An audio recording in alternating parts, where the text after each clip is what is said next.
فقت طلعت بالتليفون وكان يوم أحد يعني يوم عطلة، فقررت نروح أنا والعيلة مشوار. خليكم معنا نشوف وين رحنا. هون مبسوط بحالي عم أتمرّن، وهون عم شوف حالي شخصيًا. يا سلام والله الشي بياخد العقل. شوف الشعرات، بريانتين كله تمام. هون عم ألبس البوط ومبسوط بحالي ومجهز حالي كأنه رايح على عرس. يا أرض اشتدي ما حدا قدي. متل ما شايفين عم نمسح الفرارة تبعنا. طبعا قبل كل مشوار منجهزها مي زيت كله تمام. بنضرب مرش بنحميها قبل بساعتين أو ساعة بالكتير. هون الضو كله تمام شغال متل ما شايفين. وهون كانت الصدمة لما ضربت مرش وطلعت إنه ما في بنزين، لازم نروح على المحطة وندفع مصاري طبعا. هون آدم عم يقول لي يا أبوي شو الوضع؟ قلت له كله تمام ما تاكل هم. داعسين 150 متل ما شايفين السرعة. عم بمزح إذا ماشيين حد ماشي بتسبقوني. اللي بيعرف الأماكن اللي بتطلع بالفيديو يكتب لنا بالتعليقات. اللي بيعرف هذا الدوار كمان شو اسمه يكتب لنا. هون شفنا الشباب كلهم عم يطلعوا بالسفينة ورايحين. قلت لهم يا رايحين خذوني معكم. وهذا المرفأ كان كتير حلو. كانت الباخرات كلها عم تفضي والصيادين عم يصيدوا أسماك كبيرة كبيرة كتير. بس لما جيت بطل حدا يصيد، ما بعرف ليش. يمكن اللي ما بيعرفوا يصيدوا أو أنا نحستهم. وهاي الباخرة الجميلة كنت عم صوركم إياها. هون آدم عصب وقال لي يا بابا يلا خلينا نمشي أحسن ما أكسر لك الموتور. هون كنا عم نلعب لعبة الثقة أنا وآدم. قال لي رح زت حالي وشوف إذا أنت فيك تمسكني. أنا كمشته والله ما قصرت معه.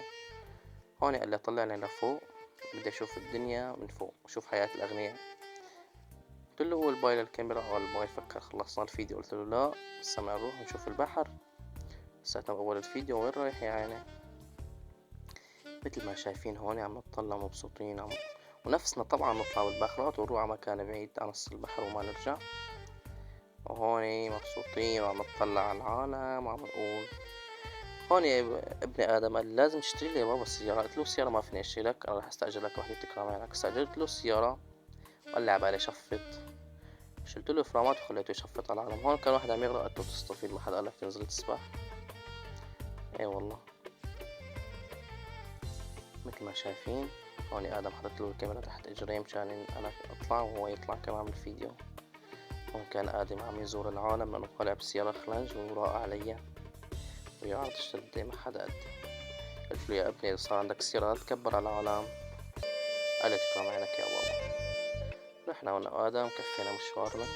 وآدم ما كان عاجبه الوضع، كان عم يتزول كل الأطفال راكبين سيارات وكان نفسه يدعسهم كلياتهم. قلت له معلش طول بالك هدول بضلوا أولاد صغار. قال لي مشانك وراح أمسحها بدقنك. قلت له ماشي على راسي ما قصرت معي وشكرا لك. هون عم نصور من بعيد لآدم. قال لي صورني أنا ماني منتبه. طبعا مثل ما بده آدم. هون عمل حادث وكان بده ينزل يقتل البنت. قلت له طول بالك. قال لي تكرم عينك مرة تانية. قلت له على راسي. قلت له على راسي وما قصرت. هون عم نمشي بس كان في عجلة سير. طولنا بالنا شوي على العالم. هون ابني قال لي بدي أشفط وأعمل حالات واتساب وحط غناية فضل شاكر. قلت له توكل على الله. هون قاعد يخمس للسيارة. وكان رح يفحصنا. هون مر القطار بسرعة. أنا قلت معقول آدم يختفي ورا القطار. طلعنا هيك بس آدم نفذ بوقع جوزي مثل ما شايفين. هون كانت عم تغيب الشمس اللي تخليني أحطكم بالصورة أو بالفيديو. مثل ما شايفين كنت عم بضحك آدم مع الممشي كل شوي بعد لورا. هذا عم يقول لي ما بقى يخلص هالمشوار. يلا شوي مخلص. شوي لشوي قال لي بابا أنا ما عاد فيني خلص روح واتركني ما بقى فيني أمشي. قلت له لازم تمشي الحياة صعبة. قال لي ماشي رح أسمع بكلمتك.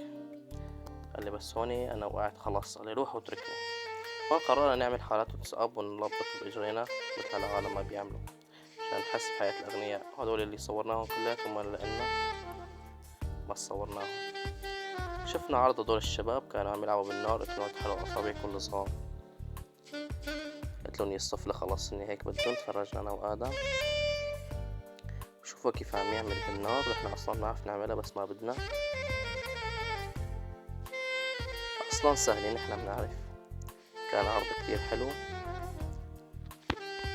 وهون أنا وآدم مبسوطين عم نرقص على أغاني أجنبية بس ما عارفانين شي. بس عم نحمسهم. ولكم كيف عم ينفخ نار. صارت الدنيا شوف وما هي شوف أكتر وأكتر. قلت له خلص يا شباب لا تأذوا حالكم. قال معلش تكرم عينك يا أبو آدم هم تنبسط. رجعنا كفينا مع هذا الشاب على أصبعته من شوي.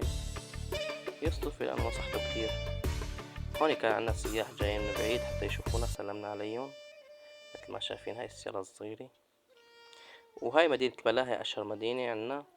المرة الجاية رح صوركم من قلبها، بكون زنقلت لأنه بعد هذا الفيديو تقرا معيكم رح نفوت ونفتل فيها أنا وآدم. اللي بيعرف شو اسمها هاي المدينة يكتب لنا بالتعليقات.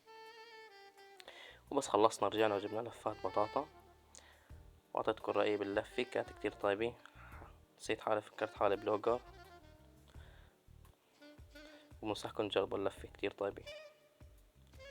أصدقائي إذا عجبكم الفيديو لا تنسوا تعملونا لايك واشتراك وتكتبولنا شغلات حلوة. بشوفكم فيديو الجاي.